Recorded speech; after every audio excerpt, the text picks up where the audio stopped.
Hi guys, welcome back to my channel. To all my regulars, welcome back. To all those who've just recently subscribed and those who are yet to subscribe, my name is Pamela Musoni.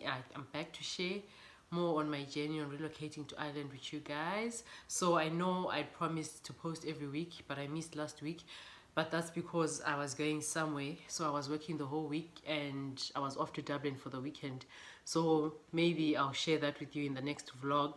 But then yeah, so I'm going to talk about salaries today and just share with you how we are paid here, or how I am paid, because people work in different sectors and I'm currently working for what is known as the HSE, which is the government here, and which would be, according to me, better to be working for than, I know the general notion from home is the government wouldn't pay much, but this side actually the government pays fairly enough, and there are benefits in their, yeah, like your pension and double pay on certain days. So I'll get into it, guys. So today it's a Friday and it's my last day off before I work over the weekend, so I thought I'll just get this over and done with. And yeah, I'll just share, took a few notes just to share on salaries. So this side we basically get paid if you're working for the HSC every 2 weeks or fortnightly. And so that salary, for me, I'm a full-time worker, meaning I was previously working for 39 hours, but they've since changed that all full-time workers are supposed to work 37.5 hours now. So anything you work that exceeds 37.5 hours should be paid to you as overtime. So another thing about the salaries this side also, initially I thought I would share with you like my first salary, or one of my, or some other, like my first pay slips showing my first salary, or my subsequent, or the following pay slips. But then I felt like it wouldn't be fair because it would misconstrue or the truth, or it would not give the true picture, because this side were paid according to your experience. So it wouldn't make sense for me to show you a payslip for the years of experience I have, because we all have different years of experience. But I will put down a link below, sorry, that will show you the salary scales for Ireland. So you go, you check the years, your years, and you check your years of experience, sorry, and you check what you're supposed to get per year roughly. So I think this will help you in terms of planning, in terms of setting realistic goals, because I know when we come this side we're all thinking we're going to make a whole lot of money. So yes, we do make way better than we did back home, but there's still a lot of other things that come into play, like the cost of living and all. And also another big factor that people don't talk about before we come, or that we're not really aware of, because we're just offered a contract with a very big figure compared to what we're getting back home, is tax. This side they will tax you, and the more you get paid, the more they take in terms of tax. So like I said, your salary one depends on your years of experience. So if you've been working for a year or two, you're probably on that. You go check on the salary scale. I'll put the link down below. You'll be on the second scale.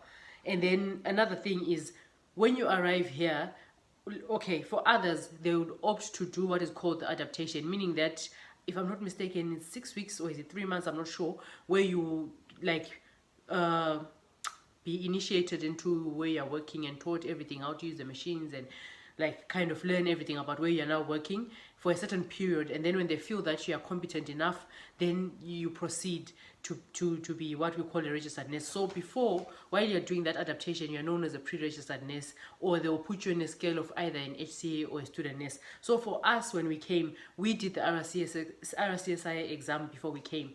But then still, when we go to the hospital, the policy of our hospital is, whether you've done a RCSI or not, you still do adaptation. So we did the adaptation for 6 weeks, and we had competencies that we're supposed to complete that were pertaining to where we're working, which was the pediatric ward.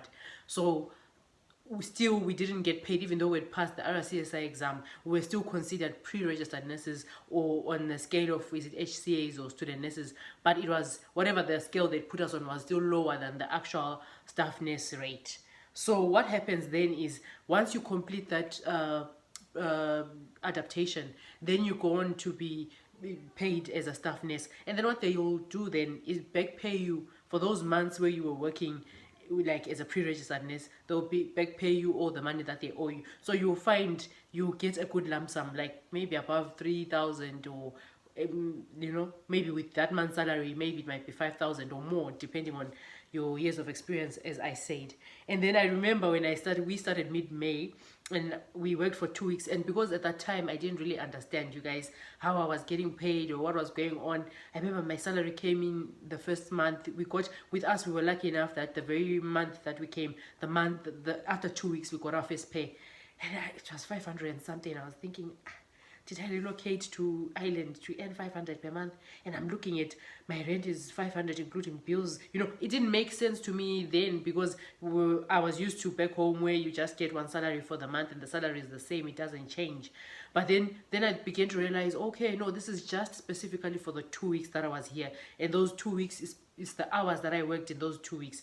So that's one thing you must know, that you're paid per hour. So if you're doing 37 hours, you're paid per hour. So you're going to have to know your rate or your salary scale, like roughly for the month, that I'm supposed to get this. And you're also supposed to check, because another thing is, sometimes there can be errors when your payslip comes in. There can be errors. Maybe you've worked on a bank holiday. A bank holiday this side pays you double the rate.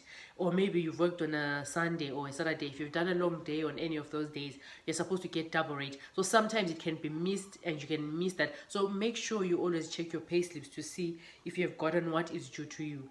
And then also, so yeah, that 500 was for those 2 weeks, and I'd worked a few days. And also another thing that happens is, when you start in Ireland, you go for a lot of trainings. Though at least every week you'll do 1 or 2 trainings, because they want you to be at par with the other staff members. They want you to know exactly what you're doing. They really initiate you and make sure, like, they've given you all the information. It's now all up to you to just use it and show your skill. But the information they'll give you, you'll do courses online, you'll do courses like day courses or study days as they call it, and they'll pay you that as if you were at work. So if you have 8 hours study days, it's to put on your duties, and you're paid for it as if you're working. It's part of your salary.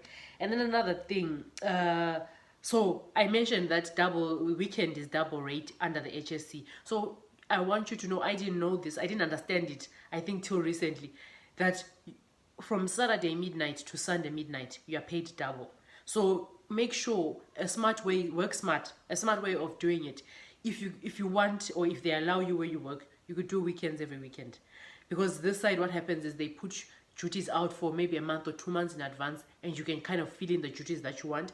If they don't allow you, you just kind of see how others are doing it. Where I work, everyone does a weekend every second week.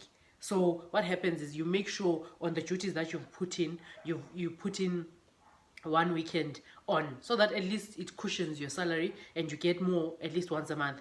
If possible, or if there's an extra shift available, take it for the weekend, because you're getting double rate.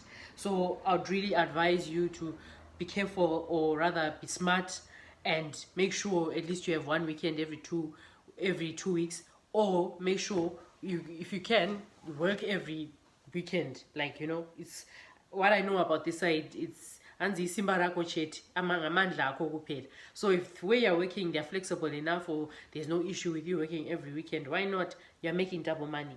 So enough about money. Another thing, so like I said, holidays like bank holidays and Patrick's Day and all that, you are paid double rate. So be smart about it. Check. With me, I didn't know when the bank holidays were, but now I'm a bit smart. I check like when the bank holiday will be. You can request to work on that day, just for you to make double money. So, and another thing is the big thing that people don't mention, like I said before, is the deductions. If you're under the HSC, they will deduct your pension. Though there's a certain rate that they deduct for your pension, there's a certain rate that they deduct for like tax. And the more you work, the more they take. So basically, that's it on salaries. I'm sorry I didn't share the pay slips, because I didn't think it would be fair. It would make people think that maybe I'm going to get around this amount, yet our situations are different, or our experience is different. So I'll put the link for the pay scales down below, and you can go and check with your years of experience where you'd be. Another thing that I should tell you is, for me, when I came, I was given a contract with according to the years of experience that I had, right?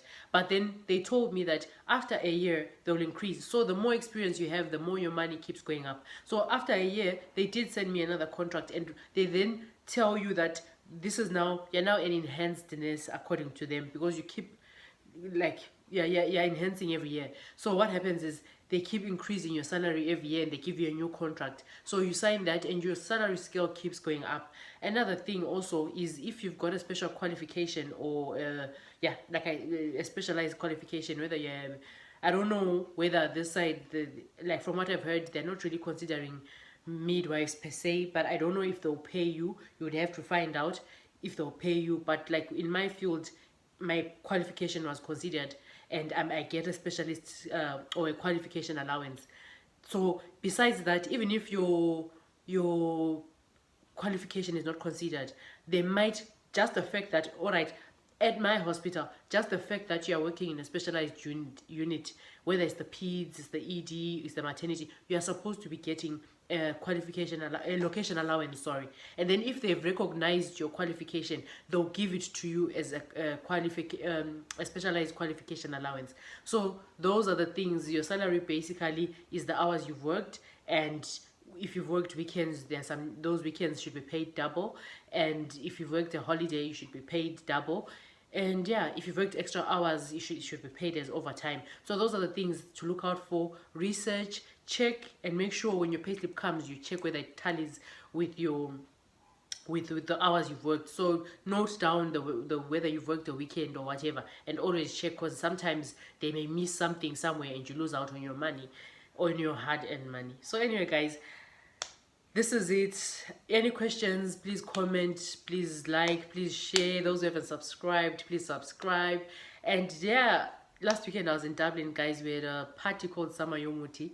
For those who understand what Sama Yomuti is, it was a lovely party. For those who didn't come, you missed out. And I hope next year I'll meet a whole lot of you there. If I'm coming, I should be coming. Anyway, it was a lovely party, and it was in Dublin this year, and I think I'll share snippets of it. I'll first ask the concerned parties for permission, but I'll share like my trip to Dublin and the party and all about it. So enjoy, and please like, please share, please subscribe. I love you all.